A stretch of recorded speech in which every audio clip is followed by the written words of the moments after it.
que de repente ponérselo como en línea de tiempo a las personas que nos están viendo y escuchando. O sea, tenemos un proyecto de la red dorsal que fue un gran salto y fue de avanzada y fue genial, ¿no? Pero es algo que empieza a gestarse en el 2011-2012, le da la buena pro a un operador en el 2014, para el 2016 ya estaba operativo, ¿no?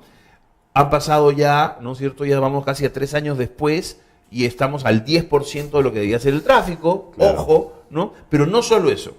En una actitud compleja, el Estado peruano ha apostado por más de lo mismo. Y para, en teoría, fomentar el tráfico de la red dorsal, diseña y empieza a licitar 21 proyectos de banda ancha regional, que en teoría le agregan capilaridad a la red dorsal y por lo tanto aumentarían el tráfico que hoy no estamos teniendo. El problema es que esos 21 proyectos tienen un costo total de 1.500 millones de dólares y van a beneficiar a alrededor de 3 millones de personas, de habitantes. Pero más allá de eso, ¿no? Es que esos proyectos empezaron a licitarse, los primeros 7 se adjudicaron en el 2015. Ya estamos a 3 años y todavía no, hasta donde yo sé, no hay ninguno de esos funcionando. Ninguno. Pero en el 2017 se licitaron otros 6. Y en el 2018 se van a licitar los... Es decir, estamos apostando y estamos insistiendo en los 21 proyectos regionales cuando aún en 3 años no hemos logrado que funcione ninguno. De manera que pareciera que el éxito está en que Proinversión adjudique el proyecto en una licitación. Y pareciera que ese fuera el éxito para el país. Así es claro. Cuando el éxito está en que el servicio esté operando y el ciudadano peruano pueda usar el uso del servicio. A mí me parece sintomático que uno ponga red dorsal en Google y el primer enlace que aparece es la página de Proinversión, sí, ¿no? En donde está la filmación de cuando se firmó el contrato de la red dorsal. Y pareciera que ese fuera el éxito. Pero es que además Google lo dice. Es el primer resultado. Es lo más relevante que ha pasado con la red dorsal en la firma del contrato. Sí. Entonces, mira, como tenemos una lluvia de millones que no reditúa ningún beneficio a los peruanos de a pie hasta hoy, pasados estos años, nosotros creemos que mucho más allá de la tarifa, mucho más allá de pensar si debe ser otro o el operador quien se encargue del asunto, creemos que debemos resolver el problema desde su raíz. Si es que no debemos olvidarnos del objetivo primigenio. Por lo tanto, nosotros nos hemos animado a desempolvar como una propuesta una palabrita que hace mucho tiempo no se escucha, que es privatización. ¿Ya? A ver qué te parece, Sandro, porque creemos que hay ciertos tramos de la red dorsal que corresponden a mercados con un volumen de demanda interesante, donde existe competencia, toda una dinámica comercial típica de mercados muy sanamente competidos. Por lo tanto, lo más probable, y sí lo olemos en el mercado, hay operadores que podrían estar interesados en comprar esos tramos de red, ¿no? Y de manera tal que salgan del corsé del Estado, porque un operador que opera en una zona competida, pero que tiene que estar sometido a la regulación del Estado, es el peor escenario posible, porque no hay ni chicha ni limonada. Y el informe Mosirtel lo dice, en la situación híbrida de la red dorsal, ¿no? Es el peor escenario posible, porque no puede hacer todo lo que un privado hace de ser ágil comercialmente, ¿no? Y por otro lado no cumple con el objetivo del Estado, que es el acceso universal. Entonces, si eso es así, nosotros creemos que las zonas competidas tranquilamente se puede pensar en un esquema de privatización y de modo tal que el proyecto de la red dorsal finalmente se aboque a aquellas zonas para las cuales originalmente nació. Totalmente, yo creo que hay que entender, ¿no? Que es todo aquello que ayude a que el proyecto de la red dorsal termine de madurar y que los proyectos regionales de banda ancha, estos 21 proyectos que es uno por región, también funcionen. O sea, todo el mundo va a estar dispuesto a hacer eso, ¿no? No se trata esto no es una lucha con nombre y apellido, ¿no es cierto? O sea, no es en contra de un proyecto, mucho menos en contra de funcionarios. Vale la pena aclarar que la viceministra de Comunicaciones fue invitada al programa, ¿no? Se le dijo que íbamos a hablar de esto y se le planteó, la producción la invitó, ¿no? Es probablemente el tema más importante hoy día en su cartera. Y es relevante mencionar que hay un problema de gobernanza en ese tema. El Ministerio de Transportes y Comunicaciones es tan grande, en realidad, transportes es tan grande, y la cantidad de dinero que tiene transporte es tan grande, que el 95% del tema de ese ministro de la cabeza de ese ministro, se va en transportes. Sí. Y hace pensar que comunicaciones es el hermanito menor. ¿No es Totalmente. cierto? Y cuando, claro, si tú los alejaras un poquito y miraras solo comunicaciones, comunicaciones es un monstruo también. Mira, Son temas relevantes.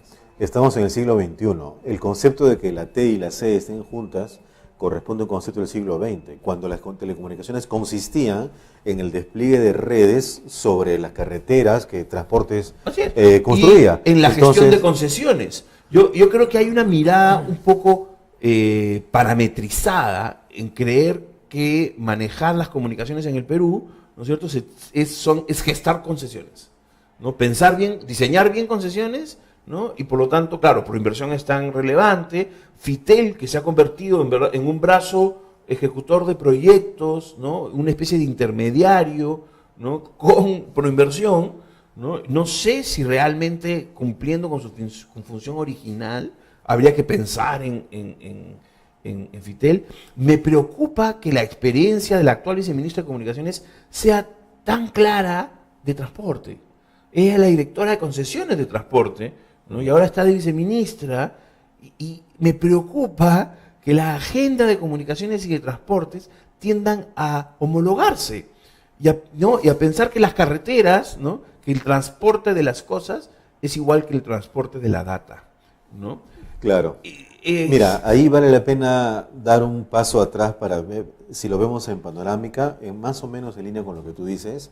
La conectividad como concepto es una palanca de desarrollo país fundamental, más aún en mercados que todavía tienen un nivel de desarrollo, una agenda de desarrollo bastante nutrida como Perú, ¿no? Sudamérica en general o Perú. Conectividad en el siglo XX significaba conectividad física, significaba carreteras, significaba aeropuertos, significaba ferrocarriles, etc. En el siglo XXI, si en la conectividad no incluyes la dimensión digital, estás condenado a quedarte muy atrás. Entonces, ¿qué resulta? ¿Pero qué resulta? Que la conectividad, que el desarrollo de servicios digitales tiene a la conectividad digital, es decir, a las redes de telecomunicaciones como punta de lanza. Es donde empieza el desarrollo digital. De manera que tiene todo el sentido que a nivel institucional le den el tratamiento que merece. Es decir, no sé si va a estar un viceministerio, no sé si tenga que ser ministerio, si puede ser una agencia, el nombre que ya habría que encajarlo bien en el Estado peruano, pero definitivamente no puede estar subsumido dentro de un ministerio donde hay un sector tan grande como transportes. O sea, yo no soy partidario de pensar un Estado cada vez más grande, en realidad, ¿no? Creo que el Estado tiene que ser cada vez más eficiente, no retroceder en responsabilidades, ¿no? Tener al usuario, al ciudadano en el centro. Sí. Pero por experiencia propia te lo digo, o sea, en realidad en el día a día del Ministerio de Transportes y Comunicaciones es la última rueda del coche. No por la mala intención de nadie, sino porque el Así funciona desde 90% siempre. de la inversión pública del país la maneja transportes. Entonces, estamos hablando de una magnitud, ¿no?, que genera una dinámica en ese edificio que es loquísimo cómo se ningunea las cosas de comunicaciones. Entonces, y si necesitas liderazgo político para hacer algunas cosas, la duda es esa, ¿no es cierto? ¿Cuánto capital político le queda al ministro de Transportes y Comunicaciones luego de lidiar con las papas calientes de transporte? ¿Cuánto capital político le queda para mover los temas de comunicación? Ya que mencionas esto, hasta hace 10 años en Sudamérica el país con mayor desarrollo en indicadores digitales era Chile, por lejos. Hoy día es Chile y Colombia. ¿Qué ocurrió en Colombia? Ocurrieron muchísimas cosas, pero para empezar hubo un liderazgo político del presidente de la República, que decidió él crear el Ministerio de Tecnología, Información y Comunicaciones, pero más allá del ministerio, que cambió de nombre porque antes era Comunicaciones, ¿no?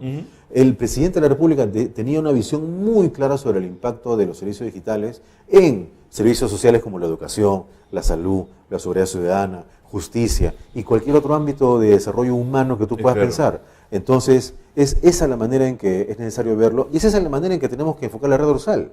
Porque si tú tienes 350 millones de dólares comprometidos, no se trata de cómo nos ponemos de acuerdo en temas muy concretos con el operador dorsal. Ese no es el punto, que también, ¿no? Sino es cómo salimos de esto para que esa plata sea bien aprovechada por el peruano de a pie. Es que claro, y es por eso que yo digo que a veces nos quedamos enfrascados en el problema de los contratos, ¿no es cierto? y terminamos haciendo todo en la lógica del contrato, de la lógica legal administrativa.